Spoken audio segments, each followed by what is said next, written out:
Yo. You want to tell people where we're at exactly? Wyoming.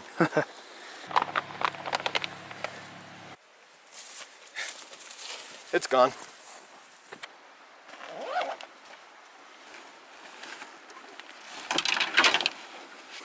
$10 on the back. It's heavy. You already not know where the trail goes? Well, I was wondering why you're heading over here. You got your release, Got it all. tags. Yep. Okay, so we go left, I believe. We would have started off like, so whatever happened with 10 days is feeling a little heavy on the back, but we're making good time.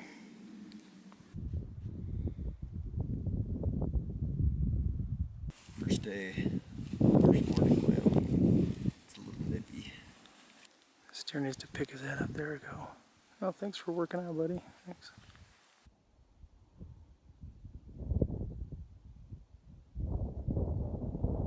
I can't even see you in that subalpine. Does it blend pretty well? Actually does. Looks good.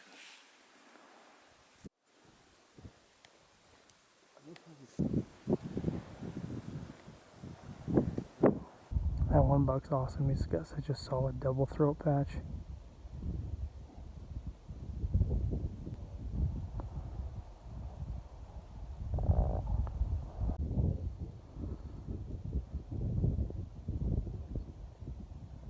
I'd say, yeah. Look how big his body is.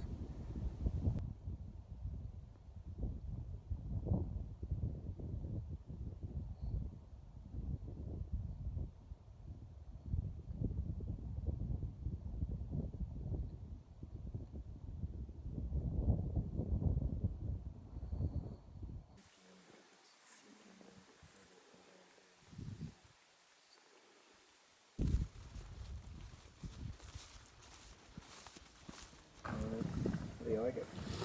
So far so good. I just barely got it.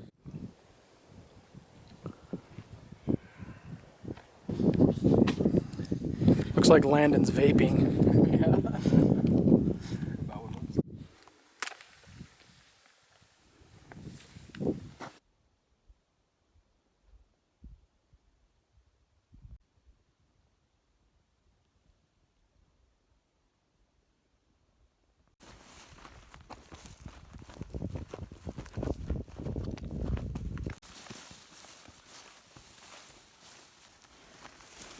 Day 2.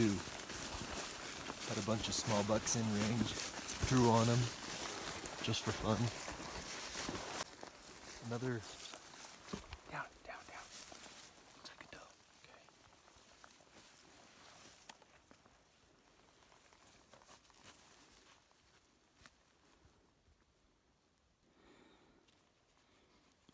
Scare all the...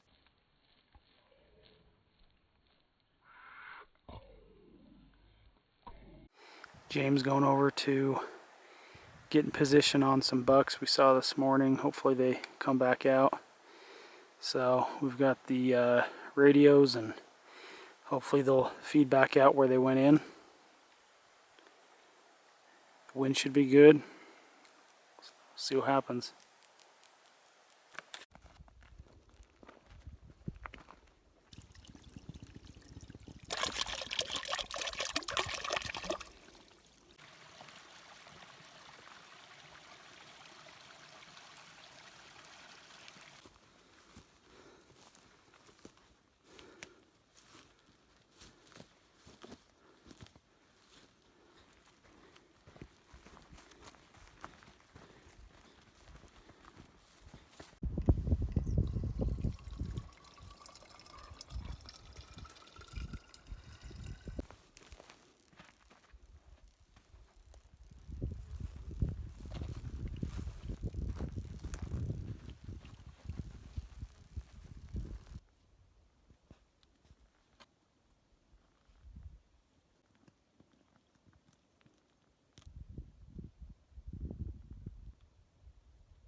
That's the water source. Hey, it's like day, I don't know, it's like day 7 or something. We've done an absurd amount of miles, moved camp 3 times, probably gonna move camp a 4th time. Big bucks are hard to find.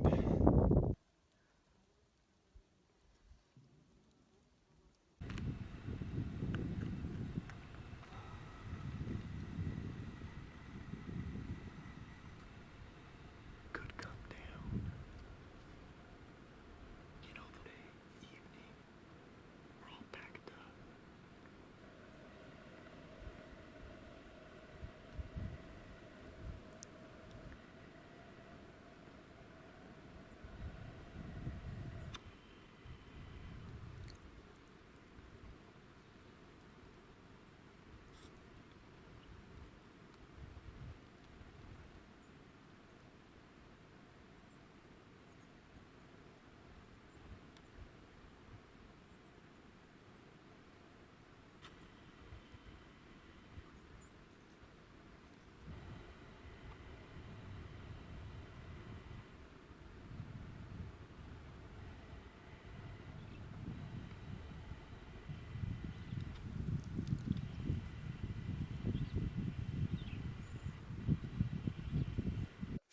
Backcountry essential.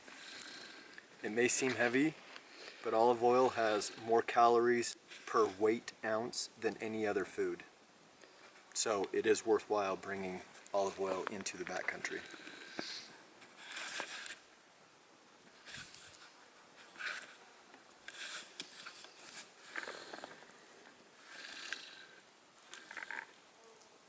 It's hot. Oh, it's hot, but good. We almost brought salt, but at the last minute Jaron forgot it. It's in the truck. Oh, it's in the truck, but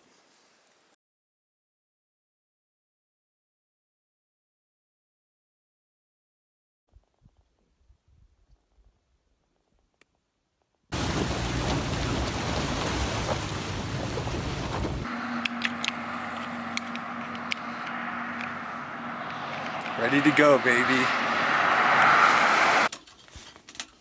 James, what on earth are you doing?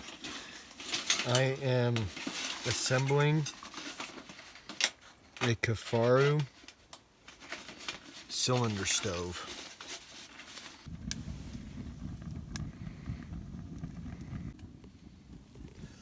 That's cranking already.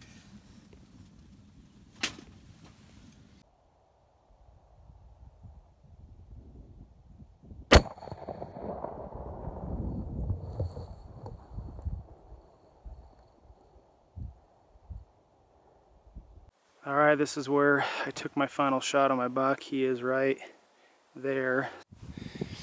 Alright, I got a pretty sweet do going on here. This hat is about as old as I am. And I've got a bunch of other orange hats, but this is the one I choose to wear because it reminds me of hunting with my dad and all those good times. So, live on, foam hat. Here, we should get a shot with you in there without us holding him. I like those kind of shots.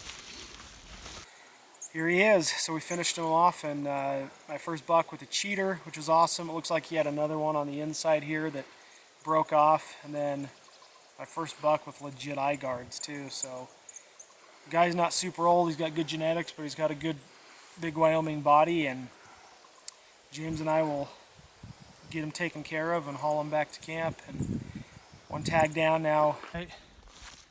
Time to head up there and then down the ridge back to camp.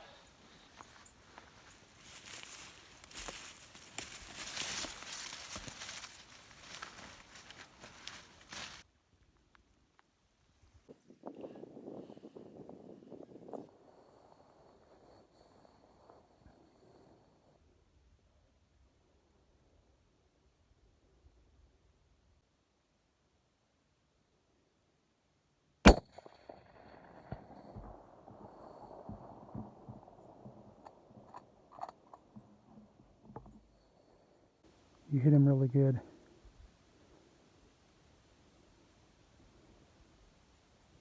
He's gone. He's down.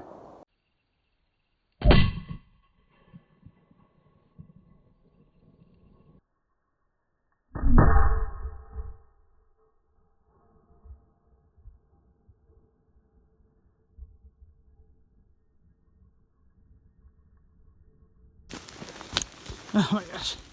The weather could not be worse. And Jaron and I doubled up.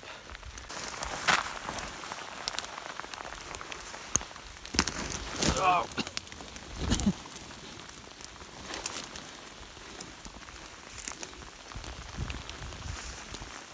Good mass.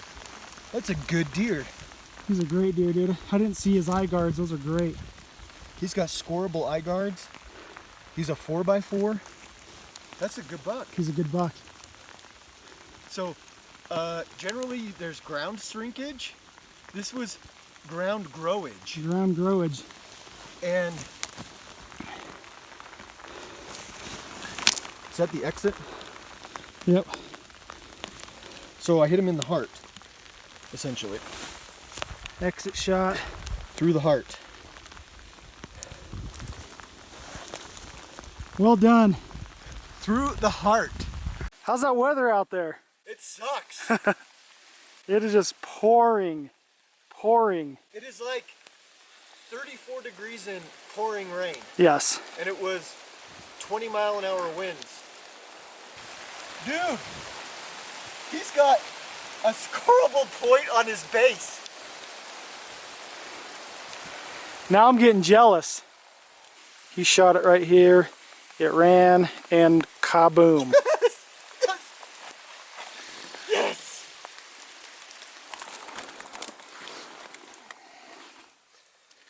Jaron killed an awesome hook cheater buck this morning, and unfortunately I missed probably a 28, 29 inch wide 3x4. Anyway, so we got back after that. We almost doubled up within like 10 minutes. Went back to camp, got Jaron's deer hung up in a tree, and then decided to come off the ridge. Dropped about 500 feet to a little fin ridge that I had looked at on Google Earth a few days ago, and decided that it was a pretty good view. And we got down here, and Jaron commented that it was one of the best views that he'd ever seen, just an amphitheater around us. We hung out here through intermittent rainstorms for probably 3 or 4 hours, kind of looking at different stuff, different country, and I was down glassing a different point and had started working my way back up, and we were getting ready to leave because it's getting to be pretty late. And just as soon as I'm clawing my way up a pretty steep slope because it's so slippery, I look up at Jaron and he said he found a really good, we thought it was a 3x4 at first, and came over, got situated, and super clean kill. That's what we want. And he's a lot better than, he's definitely better than we thought. We didn't think he had the eye guards. We didn't know he was a true 4. And we have one morning left, and it's the evening of our 12th day in Wyoming, once you include the archery. And so with one morning left, it was coming down to crunch time, and we made it happen. Both tags filled.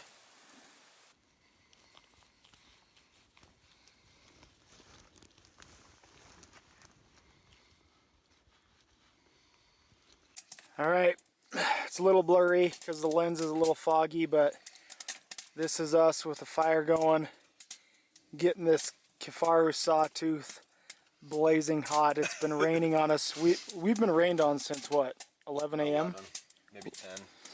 I mean, just all day we have been rained on. We're soaking and wet. Heavy. Yeah, I mean, it's come down heavy. So we've got 2 deer skulls outside. We've got a lot of meat hanging, and we are going to just party hard tonight. So, because we're in a Kifaru sawtooth with the Smith cylinder stove, I'm in my undies, and it's 30 degrees outside and windy and rainy and snowy. There's never been something more game-changing. We would have been so toast last night. We got home and got back here and we were so cold, soaking wet. What side is this good side? This side? Yeah. What's better? All right.